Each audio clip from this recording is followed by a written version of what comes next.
আচ্ছা বলেন তো, আমি কালকে থেকে একটা কথার আমি বুঝে উঠতে পারতেছি না। এই যে জাতীয় সরকারের কথা বলছে, এটা কি স্ট্যান্ডবাজি? নাকি এটা সত্যি, সত্যি আ মানে জামাতের চাওয়া? জামাতের আমির যেভাবে বলে আসলেন, তো আমি ভাবছি ধরেন নির্বাচনে যদি জামাত জেতে, তাহলে শফিকুর রহমান তো প্রধানমন্ত্রী হবেন। তাহলে সেই সরকারে তারেক রহমানের জায়গা কোথায়? নাকি শফিকুর রহমান এমন উদারতা দেখাবেন যে তারেক রহমান বা বিএনপি মানে যদি না জেতে, তারেক রহমান ধরেন এমপি হিসেবেই জিতলেন। তো তারেক রহমানকে কি জাতীয় সরকারের প্রধানমন্ত্রী করবেন? প্রধানমন্ত্রী যদি না করেন, তারেক রহমান এত বড় দলের আ একজন চেয়ারম্যান হয়ে তিনি কি ওই সরকারে শফিকুর রহমানের প্রধানমন্ত্রী হবেন, সেই মানে সরকারের তিনি একজন মন্ত্রী হিসেবে দায়িত্ব পালন করবেন? নাকি তিনি হবেন না অন্যদেরকে পাঠাবেন? আমি এই কম্বিনেশনটা বুঝি না। এটা কিভাবে কি? এটা মডেলটা কি? মানে বলতে তো হবে যে আমরা যদি সরকার গঠন করি তাহলে স্বার্থে আমরা না জিতলেও দেশ ও জাতির স্বার্থে আমরা তাকে প্রধানমন্ত্রী করব।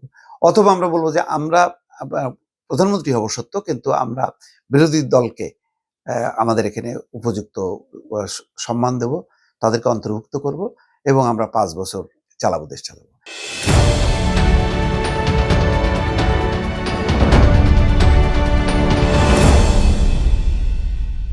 যদি সরকার মানে একসাথে মিলেই যদি চলে তাহলে বিরোধী দলে কে থাকবে? বিরোধী দলের অবস্থানটা কি থাকবে? আর জামাত যদি জয়যুক্ত হয়, জামাত সরকার করবে। বিএনপি যদি না জয়যুক্ত হয়, তাহলে বিএনপি বিরোধী দলে থাকবে। সরকার বিরোধী দল মিলে সংসদ যদি গঠনমূলকভাবে যদি পরিচালনা করা যায়, তাহলে তো হয়ে যায়। সরকারের যেমন গঠনমূলক সমালোচনা থাকবে, সরকারও সমালোচনা করবে বিরোধী দলের বক্তব্যের। তা আমরা মানে সব সরকারে থাকতে হবে কেন? আগে দেখেন ওই শেখ হাসিনাও কিন্তু ওই চেষ্টা করছে যে জাতীয় পার্টিকে ঢুকায় নিয়ে একটা এমন একটা ভাব দেওয়া যায় এটাই তো সরকার।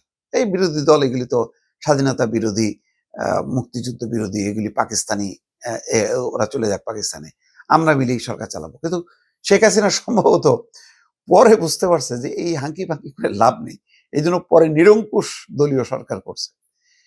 তো সেটা হয়তো সফল হইতো যদি বিরোধী দলে জাতীয় পার্টি যদি ওই রকম অবস্থানটা থাকতো, তাদের চাটুকারিতা না থাকতো, তাদের যদি সেই ধরনের মানে গর্জন করতো, মানে প্রবলভাবে মানে কথা বলতে পারতো, তাইলে হয়তো ওই অভাবটা মিটতো। কিন্তু জাতীয় পার্টি তো সবসময় ওই যে লতার মতন সে একটা শক্ত গাছ খোঁজে বা খুঁটি খোঁজে, সেই তার সাথে পেঁচায় থাকতে চায়।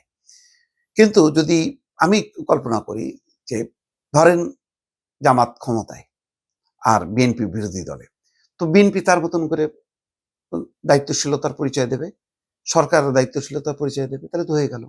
তো জাতীয় সরকার দরকার কেন? জাতীয় সরকার মানে সব সরকারে এসেই দেশের স্থিতিশীলতা রক্ষা করতে হবে কেন? কেন বিরোধী দলে থেকে বিরোধী দল কেন একটা সরকারের রাষ্ট্রের স্থিতিশীলতা নিশ্চিত করবে না? আমাকে বলেন।